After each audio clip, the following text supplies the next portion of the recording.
Olá, pessoal, né? Bom dia, boa tarde, boa noite a todas e a todos. Estamos aqui começando mais uma aula do nosso minicurso Política Externa e Rede de Conhecimento nas relações da América Latina e Estados Unidos. E vamos para a nossa terceira aula, né? Já passamos a nossa metade da primeira metade do curso.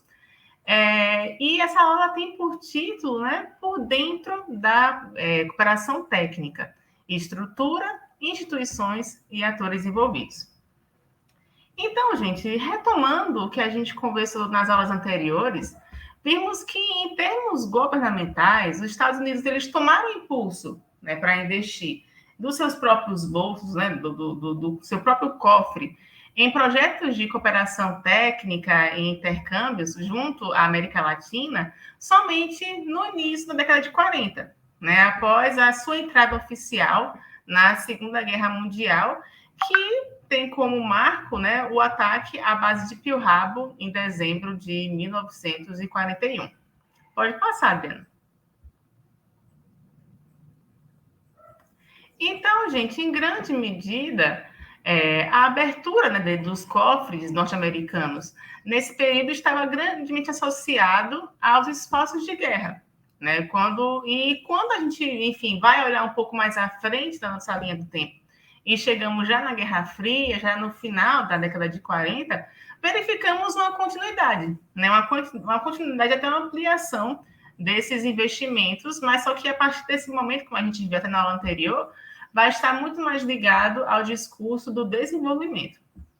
Bem, então, quando olhamos nesse primeiro plano, né, nessa escala macro, a gente tem a impressão que todas essas ações, elas orbitam na esfera das relações internacionais, na esfera das relações governamentais.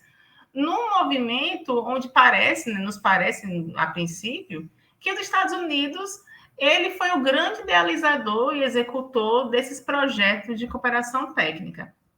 Mas se a gente ajustar um pouco melhor a nossa lupa de investigação, a gente vai verificar que se os Estados Unidos incluíram em sua engrenagem governamental esse modelo de projeto, né, esses projetos de intercâmbios educacionais, de cooperação, e nas mais diferentes áreas, essa estrutura ela já existia, né, especialmente quando nós tratamos da América Latina. Outros atores, né, além da esfera governamental, eles já vinham atuando em projetos dessa natureza desde os primórdios, desde o início do século XX. Então, nosso objetivo aqui, nessa aula 3, é justamente conversar, né, essa conversa virtual, de como essa estrutura de investimentos em intercâmbios e cooperação técnica, essa construção de uma extensa rede de conhecimento formada pelos Estados Unidos junto à América Latina, da América Latina para os Estados Unidos, a partir da década de 40, ela englobou um leque muito variado de atores. Nesse sentido, nessa aula a gente vai se atentar em duas dimensões.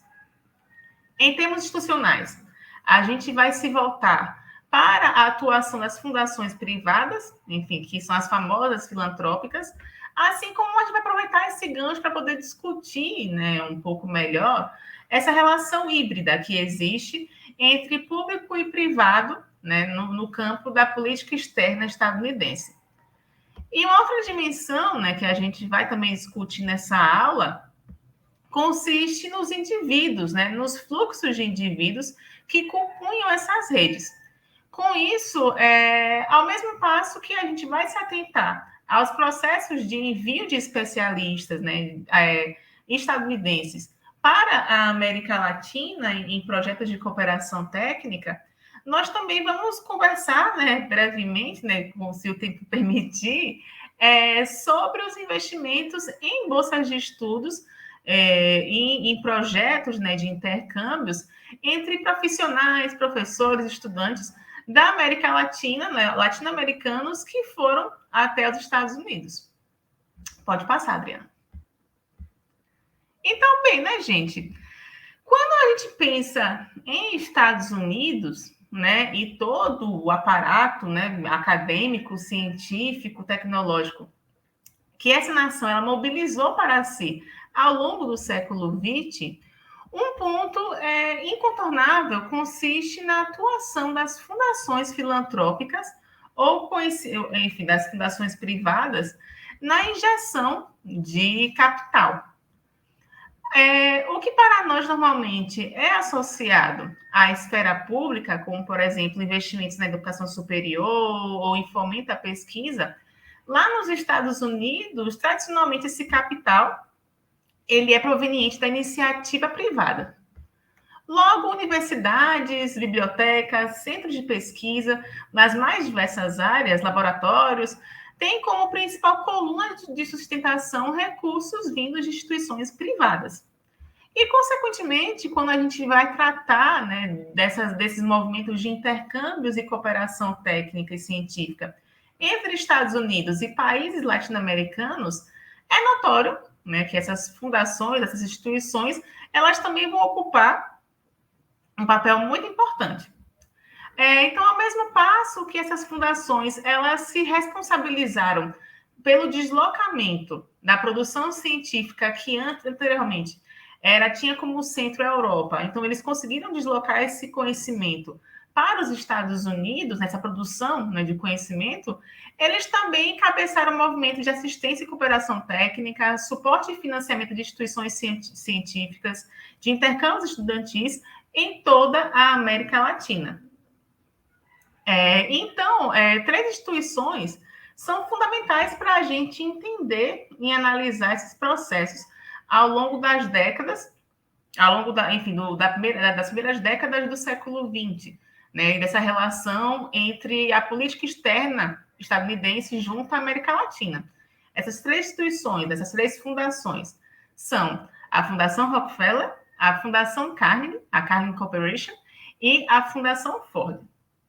Então, vamos falar um pouquinho, né, dessas três organizações. Em largos traços, né, gente, esse modelo de organização, ele é um fenômeno estadunidense, certo? Uma vez que ele foi, né, essas fundações, elas são fruto da imensa riqueza privada, né, que foi acumulada por um pequeno grupo de empresas, de famílias, ainda no século XIX, lá nos Estados Unidos, que pegaram carona, né, com o crescimento econômico do país somado a questões fiscais. Então, fundações privadas com essas características que nós vamos desenhar um pouquinho a partir de agora, elas surgem, elas têm origem com Andrew Carnegie, lá na virada do século XIX para o século XX. Então, enfim, em termos conceituais, né, enfim, uma definição muito básica do que seriam as fundações, elas consistem, né, em instituições não governamentais, isentas de posicionamento político, ideológico e sem fins lucrativos. Pelo menos é assim que elas geralmente se definem.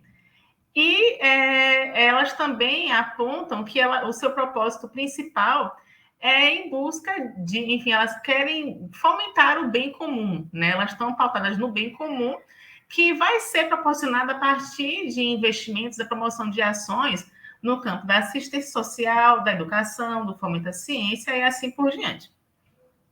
Entretanto, né, esse desenho muito bonito, né, do que seriam, né, as fundações filantrópicas, esse desenho vem sendo muito questionado, né, por uma extensa gama de autores que vão questionar, né, se a filantropia realmente ela consiste nessa força benigna, progressista, apolítica e sem fins comerciais.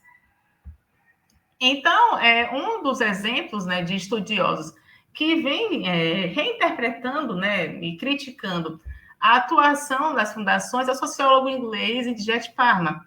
Em sua obra Foundations of the American Century, o Parma ele defende que, apesar, né, das fundações elas defenderem essa sua imagem de neutralidade política, ideológica e imparcialidade científica, as filantrópicas, a Rockefeller, a Carnegie e mais à frente um pouco a Ford, que ele vai denominar como Big Three, influenciaram fortemente o campo político estadunidense. E, de certo modo, elas foram as grandes responsáveis por pavimentar, né, as vias que possibilitaram que os Estados Unidos alcançasse esse status que ela, enfim, no século XX se consolidou como a grande hegemonia global. Então, um outro autor, o Frank Nikovic, né, em seu livro The Diplomacy of Ideas, ele destaca que durante décadas foram as filantrópicas as responsáveis, né, em estabelecer relações culturais em nome dos Estados Unidos junto a outros países. Então, a política externa, em grande medida, era de responsabilidade das filantrópicas, pelo menos esse setor das relações culturais. Então, nesse sentido, o Nikovic, ele chama atenção para a Carnegie, né? Principalmente, pode passar, Adriana, foi no time certo. E a Carnegie, que em 1919, né, no fim da Primeira Guerra Mundial, ela vai fundar um ramo, né, uma ramificação da Carnegie Corporation, que é a Carnegie Endowment for International Peace. Por meio desse organismo, procurou-se estabelecer pontes, né, entre as relações culturais externas e o governo estadunidense. E aqui, quando eu falo relações culturais, gente, eu estou falando de toda a gama, né, de práticas que vai desde o campo da educação, vai para as artes, enfim, toda a gama que a gente considera como cultura, de uma maneira mais geral. Então, a Carnegie, ela vai procurar realizar essa ponte, né, entre as relações culturais e o governo estadunidense, ao defender que a paz ela só seria restabelecida, no caso, quando as nações elas se abrissem para o diálogo e para o conhecimento mútuo.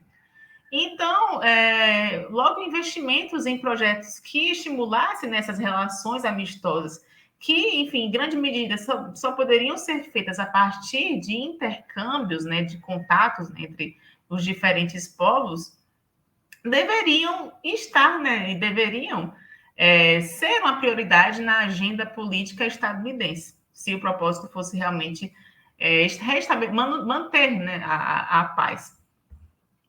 Então, ao mesmo passo que a Carnegie ela foi precursora, né, nos investimentos, na promoção de intercâmbios intelectuais junto à América Latina, é inegável, né, o papel da Fundação Rockefeller também junto aqui ao continente. Então, como a gente está vendo aí na linha do tempo, né, a Carnegie ela foi fundada em 1911, a Rockefeller pouquinho tempo depois, em 1913, e logo depois, né, com o fim da guerra, nós temos a fundação da Carnegie Endowment of International Peace. Então, no caso da Rockefeller, né, a gente vai ver objetivos um tanto diferentes, né, pelo menos a princípio. Então, a Rockefeller é criada em 1913 com esse objetivo, enfim, a Fundação Rockefeller, ela teve como objetivo, enfim, inicial, condensar várias instituições que já existiam, né, que pertenciam à família Rockefeller, e ela procurou, né, inicialmente, desempenhar um papel, né, desempenhar, né, ações no campo da saúde e da educação, né, em escala internacional. E então a Rockefeller, digamos que ela vai lançar essa espécie de filantropia em larga escala. Então, ainda na década de 1910, a Rockefeller ela vai abrir diversos canais de diálogo com governos, né, dos países latino-americanos, oferecendo ações de assistência, principalmente no campo da saúde pública, seja na linha de frente no combate a doenças infecciosas, como também na área da educação, investindo na parte das ciências biomédicas, né, na instituição, né, na criação de instituições. No caso do Brasil, por exemplo, né, só a nível de exemplo, a Rockefeller ela teve um papel, enfim, ela foi bastante presente aqui nas primeiras décadas do século XX, tanto que a construção do prédio da Faculdade de Medicina de São Paulo, que depois foi integrada à USP, ela teve grande financiamento da Fundação Rockefeller. Pode passar, Diana. Então, aqui temos alguns números, né, com relação à Fundação Rockefeller, que mostra, enfim, que elas demonstram, né, o quanto o peso, né, da Rockefeller. em termos dessa filantropia científica que ela começou a estimular junto aos países latino-americanos, entre a 1917 até os anos 60, a Rockefeller ela ofereceu 1.800 bolsas, né, para estudantes latino-americanos. Nesse sentido, 431 bolsas foram destinadas a estudantes brasileiros, especialmente no campo da medicina e das ciências naturais. E, enfim, né,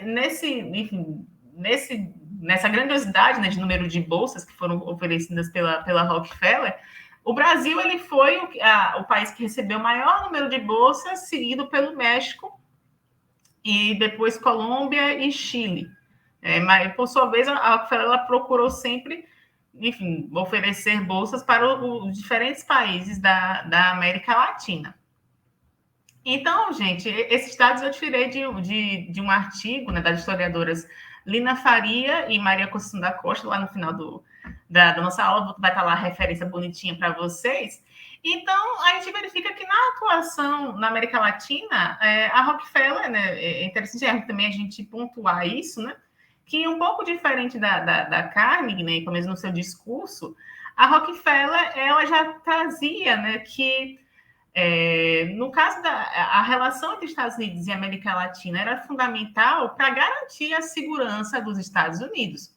Então, ele tinha aquela visão de que a América Latina ela fazia parte, né, digamos que, do território, o continente americano era o território doméstico dos Estados Unidos. Então, eles tinham esse dever, né, de cuidar da América Latina também. Então, era necessário um investimento, né? O Rockefeller ele vai defender na fundação que era necessário a criação de investimentos, né, cada vez mais fortes, né, uma cooperação cada vez mais próxima, junto às outras repúblicas americanas, né, baseada não só em cooperação econômica, mas também em cooperação cultural. Pode passar. Então, é nesse ponto que a gente vai chegar, né, a esse cruzamento, né, de fato, né, entre as iniciativas que vinham sendo realizadas pelas fundações com o que, enfim, com, digamos que, o projeto, né, os projetos da política estadunidense, né, que tem como esse grande marco a política da boa vizinhança, né, ali já na segunda metade da década de 30. Então, em suma, né, com a chegada da década de 30 e as articulações para estabelecer a política da boa vizinhança, o governo de Franklin Roosevelt ele vai, né, verificar que as fundações filantrópicas seriam importantes aliadas, né? Na verdade, faziam até parte já da máquina pública, né? Algumas das personalidades que já eram atuantes nas fundações filantrópicas estavam incluídas, né, dentro do governo de Franklin Roosevelt. Então, especialmente a Rockefeller, né, acho que a Rockefeller ela tem um papel principal, né, na pessoa do nosso Rockefeller, ela vai levar até o governo Roosevelt um conjunto de propostas de atuação para a América Latina que vão acabar criando o famoso Office, né, o Office of Coordinator of Inter-American Affairs. Então, vai ser criado um organismo, né, estatal, né, governamental, que vai ser comandado pelo Nelson Rockefeller e que vai ter como objetivo estabelecer, né, esses movimentos de cooperação, esses movimentos de relações, né, de aproximação com os países latino-americanos, uma agência específica para isso. Então, a gente vê realmente no Office essa junção, de fato, né, entre o que vinha sendo formulado, né, pelas fundações filantrópicas sendo inserido realmente na máquina pública. E, ao mesmo tempo, né, um outro ponto que é até interessante quando a gente vai analisar a documentação da Divisão de Assuntos Culturais do Departamento de Estado, que foi enfim, só para situar, né, a Divisão de Assuntos Culturais, ela foi criada em 1938, justamente para, enfim, tomar conta de todo esse aparato de relações culturais, que até o momento os Estados Unidos, o governo estadunidense procurava se distanciar, né, das relações culturais, e agora eles estavam se reaproximando e criar essa divisão, né, em 38, mas só que, enfim, digamos que o setor público, né, governamental ainda não tinha muita afinidade com esse campo. Então, digamos que vai haver um grande diálogo, né, especialmente nos primeiros anos de atuação dessa divisão de assuntos culturais, com as filantrópicas. Em especial, né, vale destacar a proximidade que houve entre a divisão, né, de assuntos culturais com o IIE, né, o Institute of International Education, que foi uma instituição criada também em 1919, né, junto com a Carnegie, né, o Institute of International Education, ele foi criado também como uma espécie de ramificação da Carnegie Endowment of International Peace, né, que eu falei anteriormente. Ela tinha financiamento da Carnegie, né, o Instituto, e nisso, né, por ele o Instituto ele já tinha, né, esse objetivo de promover intercâmbios educacionais. Então, a divisão das ações culturais, quando queria, né, tratar dessa questão da promoção de intercâmbios, eles estavam sempre consultando, né, a partir da documentação a gente verifica, eles constantemente vão consultar o diretor da IIE, que é o Steve Dugan. Então, a gente percebe bem essa relação, né? Digamos que as filantrópicas, né, as fundações privadas, elas vão também ocupar um papel de consultoria, né? Mais ou menos, né? Com relação de consultoria com as iniciativas públicas, digamos assim. E aí, puxando para um exemplo brasileiro, a partir da documentação, a gente pode verificar como o Institute of International Education, em parceria com o Instituto Brasil-Estados Unidos, né, o famoso IBEO, ele foi fundamental, né, para a concessão de bolsas de estudos a estudantes brasileiros de diversas áreas que, enfim, tinham interesse em estudar nos Estados Unidos, né? E então, havia, digamos que, um diálogo aí, né, nesse momento, em que os Estados Unidos ainda não tinha liberado tanta verba para o financiamento de intercâmbios.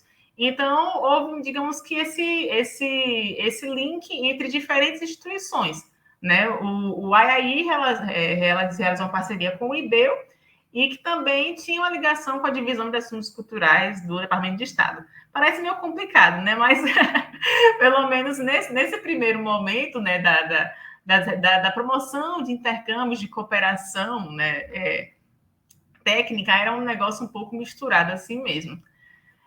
Pode passar, Adriano. Então, bem, chegamos aqui, né, enfim, depois, né, de todo esse passou-se a Segunda Guerra Mundial, chegamos ao pós-guerra. Então, com o fim da guerra, a literatura ela demonstra, né, que as fundações ela passam a investir ainda mais, né, na cooperação científica e justamente porque com o fim da guerra vão surgir também várias agências multilaterais que vão, no caso, agências internacionais, né, como a ONU, por exemplo, que vão estar ali nesse exercício também, né, de cada vez mais criar elas, né, de criar redes internacionais.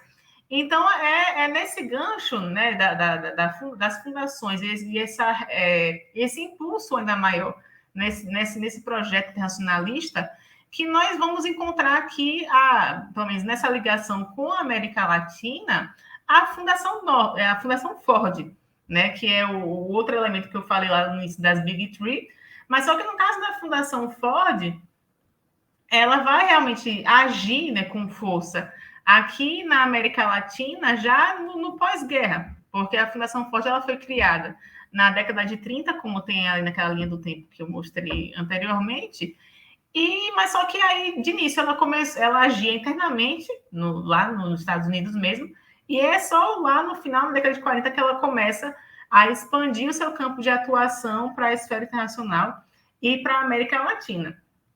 Então, junto à América Latina, chama a atenção o interesse da Ford em atuar tanto no campo da saúde, como em linhas voltadas para a redução da pobreza e, no caso, para tentar erradicar a injustiça social.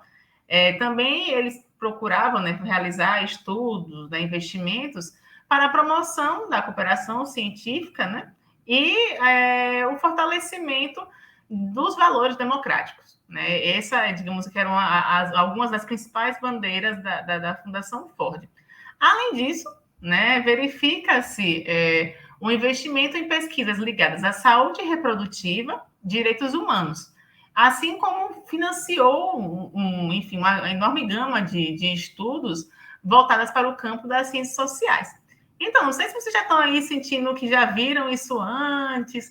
Então, isso lembra muito o que a gente viu lá na aula anterior com a professora Natália, né, de que muitas dessas discussões, né, que vão ser, né, trazidas, enfim, muitas dessas bandeiras, né, desses financiamentos que a Ford ela vai levantar, né, como, por exemplo, esse investimento em ciências sociais, investimento em pesquisas relacionadas à saúde reprodutiva, vão estar fortemente ligadas àquele debate com relação ao desenvolvimento, né, aquele discurso desenvolvimentista, né, e estudos que, de certo modo, também façam entender, né, digamos que pesquisas que investiguem a estrutura do chamado subdesenvolvimento. Então, por isso que as ciências sociais, elas vão ser, os estudos demográficos vão ser muito importantes nesse momento.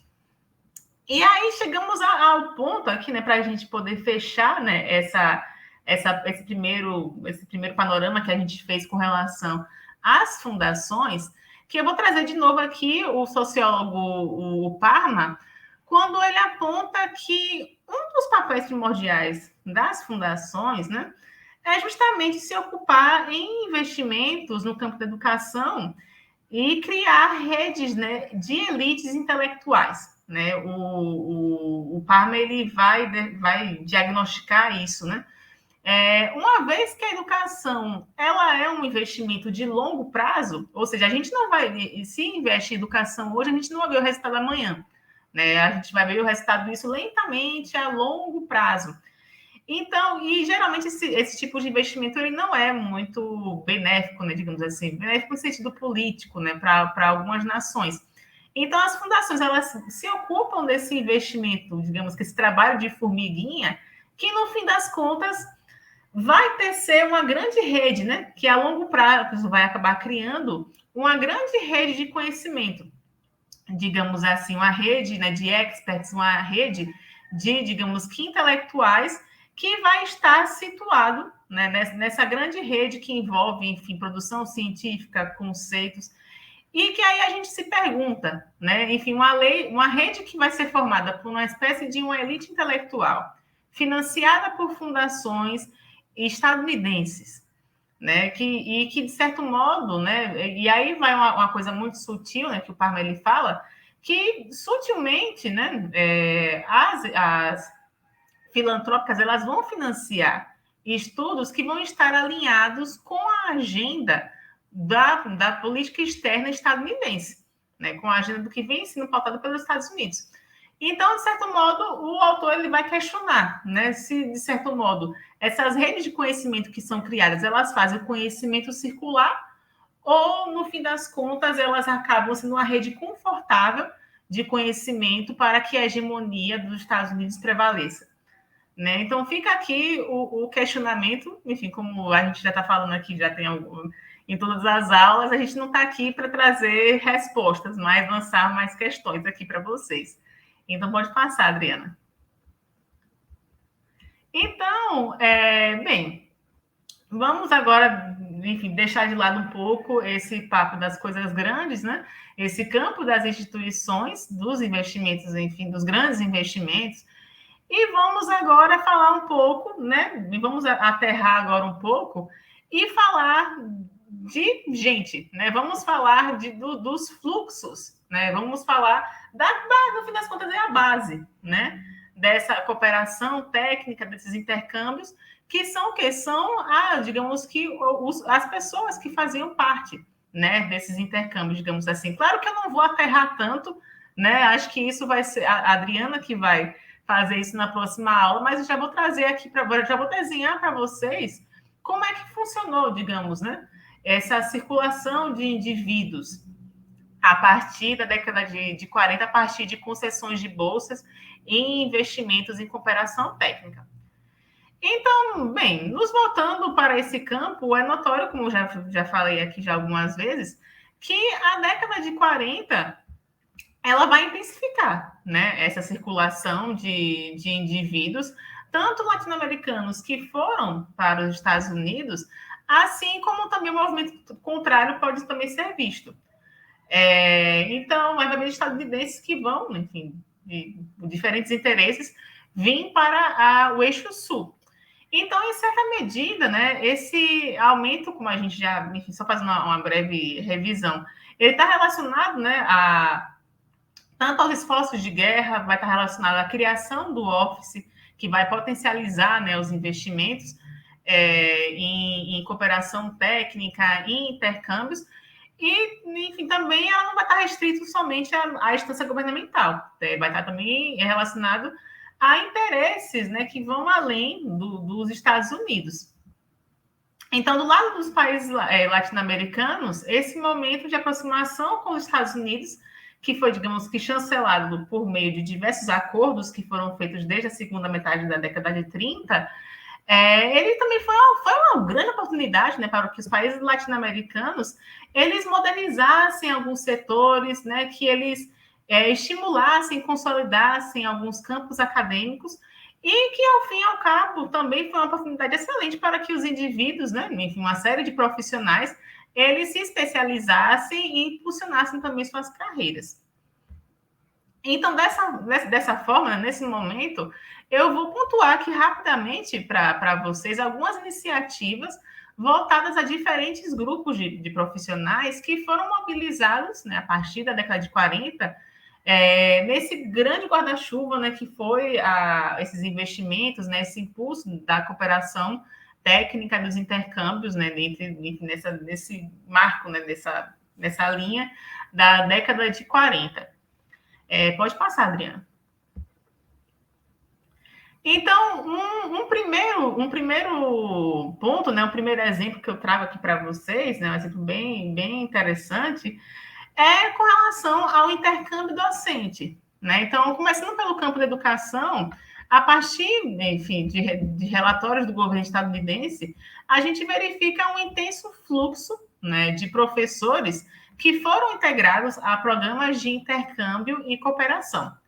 Então, segundo um relatório que eu vou trazer, que a professora Natália já falou sobre ele, eu vou trazer também a referência dele mais tarde, é o relatório International Technical and Cultural Cooperation. Ele está disponível na internet para vocês depois fazerem uma busca. Esse relatório ele mostra que até 1948, 452 professores de 20 países latino-americanos haviam participado de programas de intercâmbio em direção rumo aos Estados Unidos.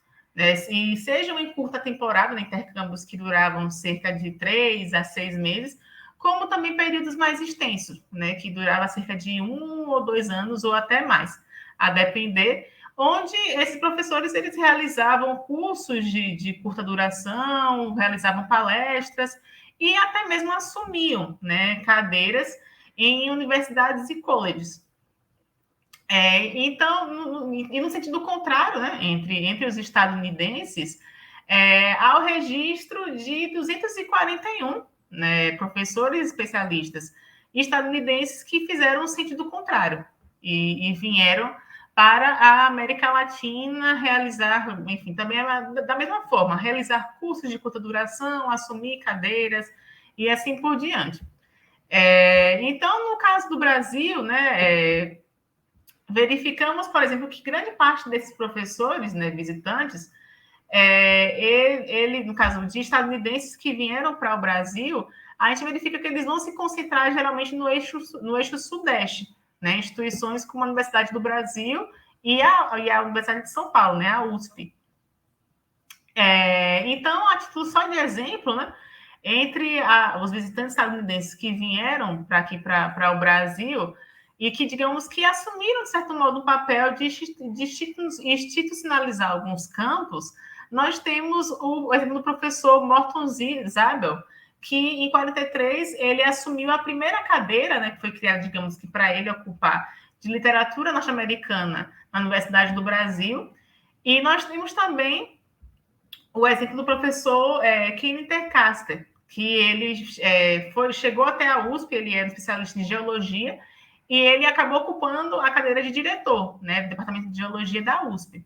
Já no caso de brasileiros que foram, né, para os Estados Unidos, até trouxe aí a foto para vocês, temos o exemplo do Érico Veríssimo, né, que, enfim, todo mundo conhece ele como escritor, grande literato, mas que ele teve uma grande participação, né, junto a essa diplomacia cultural que existiu entre o Brasil e os Estados Unidos, e ele ocupou durante 2 anos, né, a cadeira de literatura brasileira na Universidade da Califórnia, né? Ele foi convidado pelo Departamento de Estado para ocupar essa cadeira lá, onde ele ficou mais ou menos 2 anos, além de também realizar cursos de curta duração no Mills College também.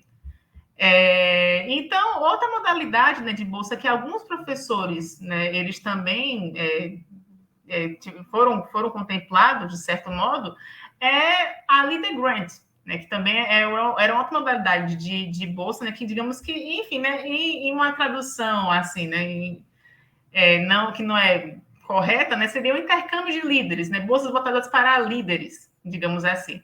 Então, um extenso número, né, de intelectuais, professores, jornalistas, eles foram, né, contemplados com essa bolsa que era oferecida pelo Departamento de Estado. E no caso dos professores, né, nós temos, enfim, celebridades, né, do nosso campo aqui no Brasil que foram contemplados com Leader Grants.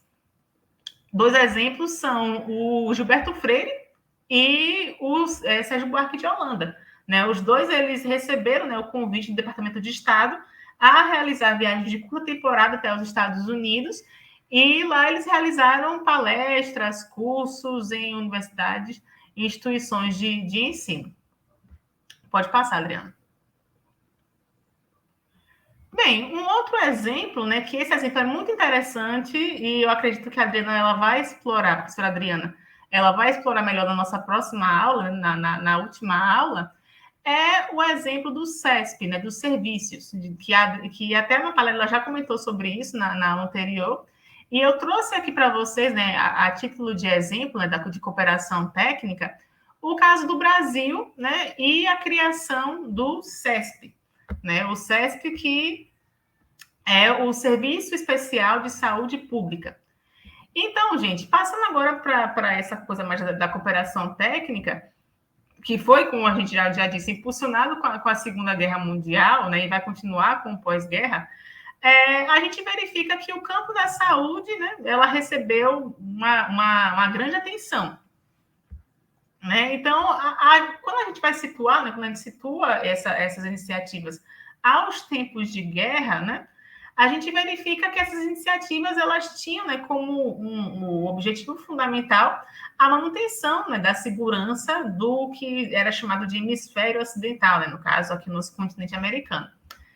Então, né, para esses investimentos que começaram a ser mobilizados, né, no campo da saúde, essas iniciativas elas foram, digamos que, protagonizadas pelo Institute of Inter-American Affairs, né, o IIAA, que até a Natália já falou na nossa aula passada, que era um órgão subordinado ao Office, e que ele foi incumbido, né, dessa responsabilidade de comandar programas cooperativos de saúde e saneamento básico. Então, nesse sentido, né, quando a gente vê, né, a criação desse projeto em 42, o que enfim, digamos que o que é colocado nas documentações, isso é posto de maneira muito clara, é que o objetivo, né, dessas iniciativas é proteger a saúde dos trabalhadores que produziriam, né, materiais vitais para a guerra. Ou seja, digamos que manter a mão de obra saudável. Né? Esse o objetivo de iniciativas como o CESP. E aí, nesse sentido, né, eles defendiam, né, que a longo prazo, né, enfim, a curto prazo, o objetivo era manter a mão de obra saudável, né, para os tempos de guerra, e nos tempos de paz, o objetivo era que enfim, né, esse instrumento ele continuasse para poder, enfim, né, a partir disso, manter a população latino-americana saudável. Então, é nesse ponto que chegamos à criação do CESP. Né? O CESP ele foi criado em 1942, junto com outros tipos de serviços, né, que foram criados na América Latina. E, a princípio, né, o CESP, ele vai, digamos que, ter como principal alvo duas regiões, né, que são duas regiões estratégicas, né, que eram estratégicas na produção de matéria-prima para a guerra, que era o Vale do Amazonas e o Vale do Rio Doce. Né? O Vale do Amazonas, ele era responsável, o grande responsável pela produção de borracha, enquanto o Vale do Rio Doce ele se responsabilizava pela produção de minérios. Então, gente, falando especificamente do caso do Amazonas, entre os projetos que foram executados estariam, enfim, foram, enfim, colocados em execução projetos voltados para o abastecimento público de água potável, a construção de redes de esgoto em comunidades, construção de centros de saúde, com 34, enfim, além de outros, né, 34 subpostos de saúde de operações em áreas consideradas remotas, além de construção de hospitais e laboratórios de pesquisa, né? Digamos que além dessa atuação nesse campo da assistência, né, à população, também foram criados dispositivos para a construção de laboratórios voltados para a pesquisa. E, além disso, na linha de frente, também eram realizados trabalhos de combate a doenças como malária, esquistossomose e assim por diante. Então, outro ponto, né, interessante no caso do CESP está associado ao treinamento de profissionais. Então, o que também, digamos que era uma outra pauta do CESP, né, dos serviços, aliás, na América Latina, era essa função de treinar, né, de diferentes profissionais, né, para a área da saúde. E no caso aqui do Brasil, os treinamentos foram realizados em várias cidades, né, de Belém ao Rio de Janeiro, foram realizados treinamentos e investimentos em pessoal, e eram, digamos, treinamentos ministrados, que tinham, enfim, público-alvo, tanto desde os médicos, enfermeiras, auxiliares de enfermagem, até parteiras, né? Então, digamos que eles procuravam, né? É um ponto interessante, né? Eles procuravam também chamar, né? Digamos que colaboradores que dialogassem, né? Com a realidade local. Então, nesse sentido, também houve treinamento para pessoas que tratariam da base, né? E nesse caso, temos aqui parteiras, assistentes de saúde também vão ter treinamento nesse momento. Então, até 1948, verifica-se que o número, né, de especialistas e técnicos envolvidos nesse programa, né, cooperativo de saúde entre Brasil e Estados Unidos, tinha, assim, no total, 760 brasileiros e 26 estadunidenses que compunham, né, esse quadro de profissionais. Além disso, eram contabilizados até 48, 446 brasileiros que, enfim, também trabalhavam para o CESP, que eram considerados como mão de obra, né, como trabalhadores não qualificados. Então, a gente verifica que foi uma estrutura, né, muito importante de atuação, né, que envolveu, enfim, um número razoável, né, de técnicos, de profissionais que trabalhavam nessas áreas. Pode passar, Adriana. E, nesse sentido, né, enfim, agora rapidinho, né, outras áreas, né, que foram contempladas, né, por essa, enfim, a gente agora chama a atenção que meu objetivo aqui não é falar de todas as áreas, né, tá faltando muita coisa, né, mas como o nosso tempo é curto, né, não tem como abordar tudo, então eu estou pontuando aqui algumas, né, para despertar o interesse de vocês depois, para correr para a literatura sobre o tema, correr para a documentação que fala sobre o tema que está disponível na internet. Então, gente, outros campos, né, que tiveram investimentos em cooperação, em intercâmbios, em assistência técnica, temos aqui o exemplo da agricultura, né? Então, no caso, tomando de novo como exemplo o Brasil, além da realização de estudos, né, que foram realizados em tempos de guerra, para que houvesse o aumento, né, da produção para suprir, né, digamos, para suprir, né, digamos, os Estados Unidos com relação às suas ações, né, em tempos de guerra, também depois, em seguida, né, mais à frente, vai haver, né, o financiamento para a especialização, para a modernização, né, da agricultura nacional nos padrões estadunidenses, tanto na formação de técnicos, como investimento em instituições, né? Temos a Escola Agrícola de Minas Gerais, que depois virou a Universidade de Viçosa, que teve um grande investimento, né, de capital estadunidense. Então, vai haver esse grande investimento no setor da agricultura, né? Que não se restringiu só a tempos de guerra, mas também houve, digamos que depois, todo um trabalho, né, de formação de técnicos, especialistas, jovens agricultores, para que houvesse, digamos que uma resolução, né, dos problemas né, que existiam na agricultura brasileira a longo prazo. Um outro campo, né, que também teve grande, né, enfim, grande contribuição, né, quer dizer, que também recebeu contribuições no campo da cooperação técnica, foi a administração pública, né, também teve a administração pública brasileira, criada, que tinha como setor o DASP, né, que foi criado na época de Vargas, também participou de vários intercâmbios, né, também os seus profissionais participaram de vários intercâmbios, digamos, para dinamizar, digamos assim, a administração pública brasileira, né, que esses técnicos eles tinham como grande exemplo os Estados Unidos. E, bem, para não extrapolar aqui, né, o tempo, né, então, o outro exemplo aqui rapidinho, né, que eu trago a vocês, é com relação aos investimentos em capacitação profissional, educacional, né, que foram investimentos que foram realizados já ali no ano de 46, que foram voltados para a educação técnica, né, e para, digamos que para o ensino voltado para a indústria, né. Então, digamos que no pós-guerra houveram também iniciou-se, né, essa gama de investimentos no campo da educação técnica, né, na cooperação técnica, para dinamizar o ensino técnico aqui no Brasil e em outros setores também, por exemplo, até em setores que a gente nem imagina, né, que houveram investimentos em cooperação técnica e intercâmbios, como, por exemplo, para bibliotecários, por exemplo, bibliotecários e bibliotecárias que, enfim, participaram desses projetos,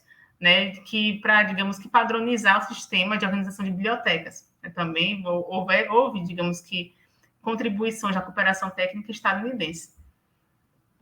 Então, bem, gente, já falei bastante, né?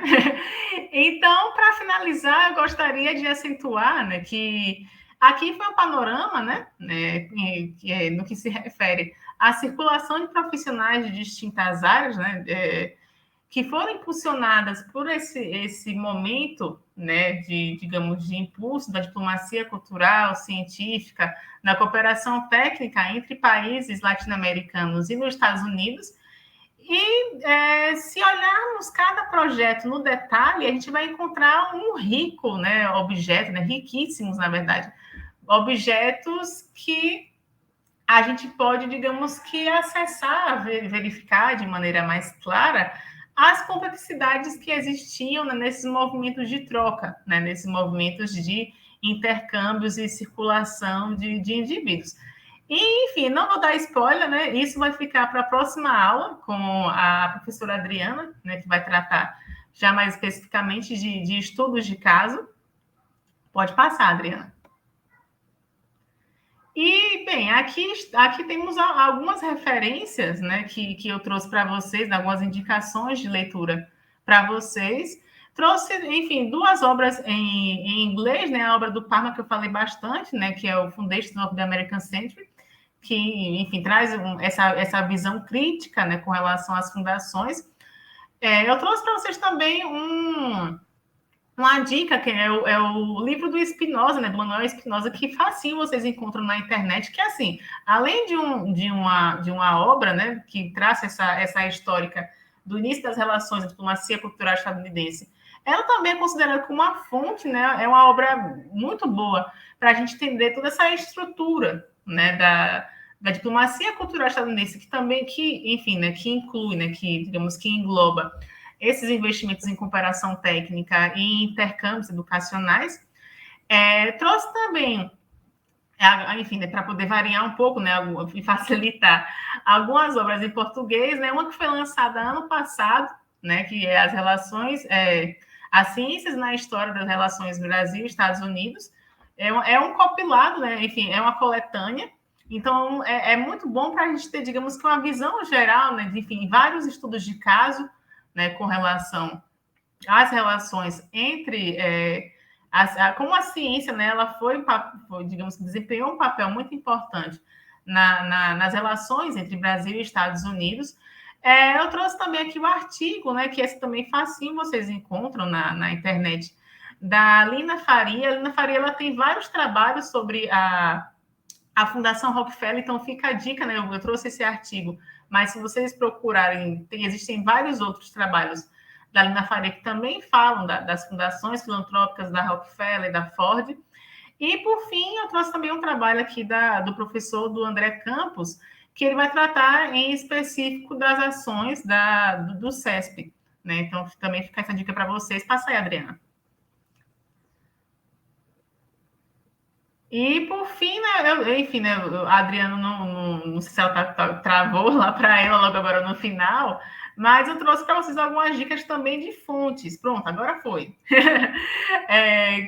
Eu trouxe para vocês 4 dicas de fontes, né? Que são, enfim, para a gente já olhar, digamos que é a história de um outro ângulo, né? São 2 relatórios do governo estadunidense, né? Um relatório que eu mencionei, que é a International Technical and Cultural Cooperation.